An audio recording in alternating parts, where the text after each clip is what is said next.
राधे राधे। जय श्री कृष्ण।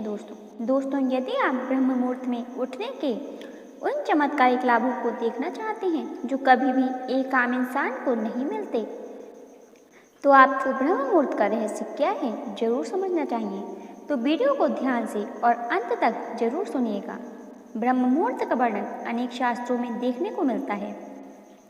माना जाता है यह ऐसा समय बिंदु है जिसमें उठने से मनुष्य का सौंदर्य बढ़ता है और बुद्धि का तेज बढ़ता है। मनुष्य ध्यान की उस अवस्था में पहुंच जाता है जहां पहुंचकर उसे असीम शांति का अनुभव होता है।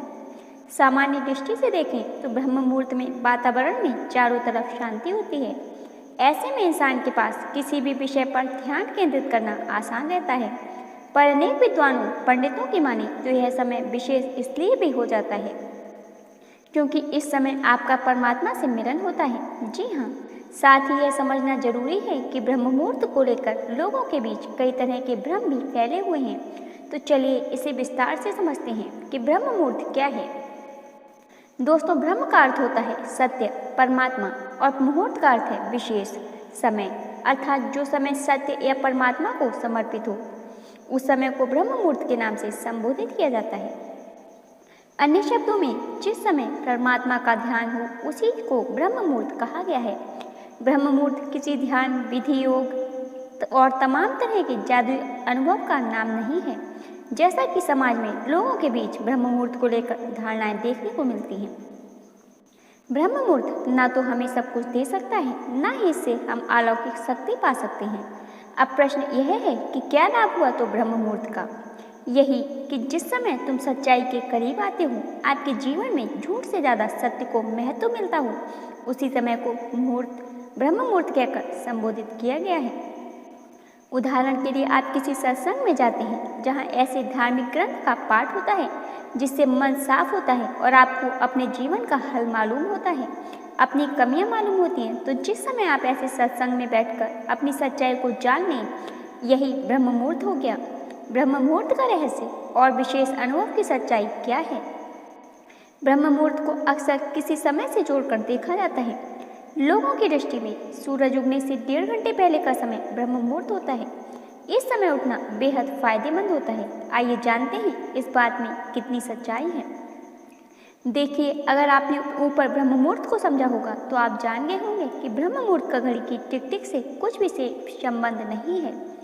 जो समय आपको सच्चाई की तरफ ले जाए वही समय ब्रह्म मुहूर्त है। पर अब सवाल यह है कि फिर सुबह के समय को ही क्यों ब्रह्म मुहूर्त से ही जोड़कर देखा गया, रात के समय को क्यों नहीं? देखिए, आज की भांति प्राचीन काल में भी सुबह का समय किसी भी विषय पर ध्यान केंद्रित करने के लिए लाभदायक थे। सुबह के समय ऋषि मुनि बैठकर परमात्मा का ध्यान करते थे। आप कह सकते हैं कि सत्य की वार्ता करते थे, क्योंकि पर्यावरण और मन के लिए यह समय अनुकूल था। इस तरह बाद में आम लोग भी अपने अस्त व्यस्त जीवन से थोड़ा ध्यान हटाकर अपने दुखों और बंधनों से मुक्ति के लिए परमात्मा में लीन हो सके। ये इजाद की गई जिसका आज भी लोग पालन करते हैं। पर समाज में अपनी बुद्धि का प्रयोग करने की बजाय कोई कार्य इसलिए करते हैं क्योंकि समाज में वैसा सभी करते हैं। तब ब्रह्म मुहूर्त में यदि किसी को ध्यान की विधि करते देखा गया तो बाकी लोग भी ब्रह्म मुहूर्त का वास्तविक अर्थ समझे बिना ही सुबह उठने लगे और आंख बंद कर ध्यान करने लगे, और यह चलता ही रहा। आज आलम यह है कि ब्रह्म मुहूर्त के बारे में कई तरह की झूठ और मनगढ़ंत कहानियां भी रची जा चुकी हैं और लोग इसके नाम पर ठगे जा रहे हैं। कोई गुरु कहते हैं यह विधि रोजाना करो, आपको ज्ञान मिलेगा, आपका चेहरा चमकेगा, आपके ज्ञान की प्रशंसा होगी। अब यह सुनकर इंसान ठंड के दिनों में 4 बजे उठकर किसी मंदिर में जाकर एक पतली सी बनियान में ध्यान की अवस्था में बैठ गया है। अब उसके भीतर से यही आवाज़ आ रही है कि किसी तरह 1 घंटा बीते और मैं उठकर यहाँ से चलूँ। तो बताइए, यह उसने परमात्मा का ध्यान किया या उसे अपने शरीर का ध्यान था?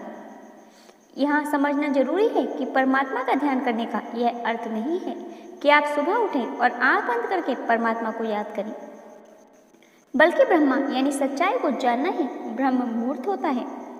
अब यदि कोई सच्चा गुरु आपको रात के 12 बजे भी कृष्ण का या रामायण का पाठ कराता है जिसे पढ़कर आपको अपने राम जी का पता चलता है और आप राम की भांति सच्चा जीवन जीने के लिए प्रेरित होते हैं। तो यही समय ब्रह्म मुहूर्त हो गया, क्योंकि इसी समय ब्रह्मा की बात हुई।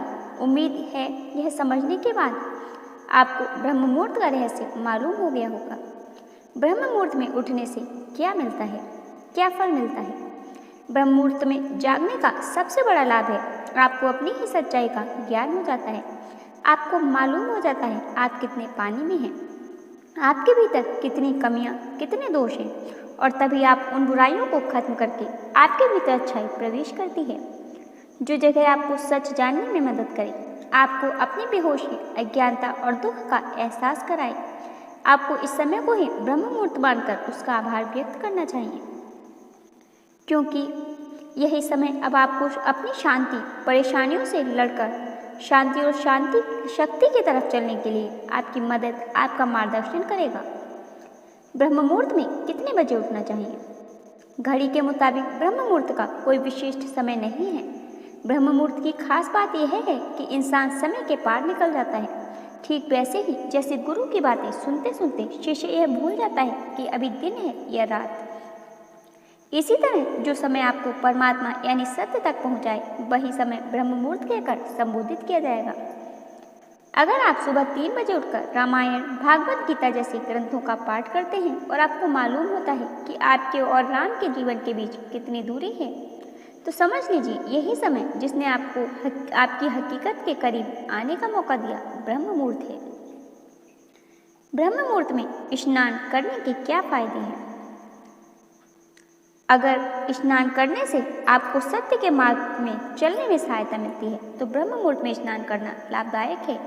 पर यदि आप सत्य के साधक नहीं हैं, आपको जीवन में सच्चाई, शांति से ज़्यादा प्रिय अपनी इच्छाएं लगती हैं और आप सिर्फ ब्रह्म मुहूर्त में इसलिए स्नान करना चाहते हैं ताकि आपकी कोई मनोकामना पूरी हो जाए, तो यह महज एक अंधविश्वास है।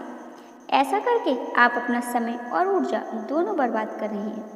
लेकिन इसके विपरीत अगर आप सुबह 4 बजे सत्संग या फिर सुबह 4 बजे आप भागवत गीता पढ़कर कृष्ण की सीख लेकर अपने दिन की शुरुआत करते हैं, तो सुबह उठकर नहाना बिल्कुल भी परमात्मा को पाने में सहायक होगा।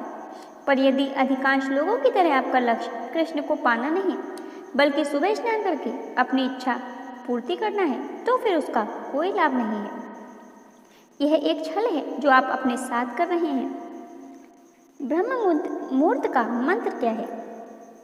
ब्रह्म मुहूर्त किसी मंत्र, जाप या विधि अपनाने का नाम नहीं है। कोई कहे मैं सुबह ब्रह्म मुहूर्त में शिव जी या हनुमान जी का कोई मंत्र जाप करता हूँ, हनुमान चालीसा पढ़ता हूँ ताकि मुझे कोई दिव्य अनुभव हो, तो आपको सच्चाई जानकर हैरानी होगी कि यह सब छलावा है। जी हाँ, ठीक इसी तरह जैसे कोई 20 वर्षों से सुबह 4 बजे उठकर हनुमान चालीसा पढ़ रहा है और उसके बावजूद उसे उसके जीवन में बेचैनी, डर, लोभ, लालच आपको दिखाई दे, तो आप हैरान हो जाएंगे कि यह तो बड़ा धार्मिक इंसान है जो हर मौसम में नियम कायदे नहीं तोड़ता। पर जब आप उस इंसान की जिंदगी के और करीब आएंगे तो आप पाएंगे कि यह इंसान एक व्यापारी है जो 2 घंटे सुबह ध्यान के बाद अपने काम धंधे में बैठ जाता है और पूरा दिन यही कोशिश करता है कि किसी तरह लाभ कमा लूं, और अपने फायदे के लिए यह दूसरे का शोषण करने के लिए भी तैयार रहता है। यह वैसे तो बड़ा धार्मिक है, लेकिन इसके काम को, भजन शांति को देखकर, इसकी इच्छाओं को जानकर लगता है कि यह तो राक्षस इंसान है। तो इससे आप समझ सकते हैं कि क्यों वह जिंदगी भर ब्रह्म मुहूर्त में उठने के बावजूद भी परेशान है। जो शांति और आनंद से जीने का चुनाव करते हैं और इसी तरह का जीवन उनका जीवन जीते हैं, तो उनका जीवन भी खुशहाल होता जाता है। ब्रह्म मुहूर्त में पूजा कैसे करें? ब्रह्म मुहूर्त का एक किसी ईश्वरीय प्रतिमा, देवी देवता से संबंध नहीं है। ब्रह्म मुहूर्त का सिद्धांत आपको सच्चाई के पास लाकर अपने जीवन की स्थिति को स्वीकार कर सही जीवन जीना सीखना है। हम अक्सर जैसा जीवन जीते हैं उसमें डर होता है, तनाव, बेचैनी, आलस, लोभ शामिल होता है। आधा ब्रह्म मुहूर्त का संदेश हमें यह बताता है कि तुम जैसा घटिया जीवन जी रहे हो, जितनी यातनाएं, कष्ट झेल रहे हो, तुम उससे बेहतर जीवन जी सकते हो। तुम आनंद शांति के अधिकारी हो और बिना उसे पाए तुम्हें चैन कैसे मिलेगा। पर हमें लगता है वह आनंद और शांति हमें ब्रह्म मुहूर्त में ध्यान करने या कोई मंत्र जाप करने से मिल जाएगी, पर ऐसा होता नहीं है। जिसको आज़ादी चाहिए, जिसे शांति से प्रेम है, उसका सही जीवन जीना बेहद ज़रूरी है। तो दोस्तों, उम्मीद करती हूँ कि आपको आज का ये वीडियो पसंद आया होगा।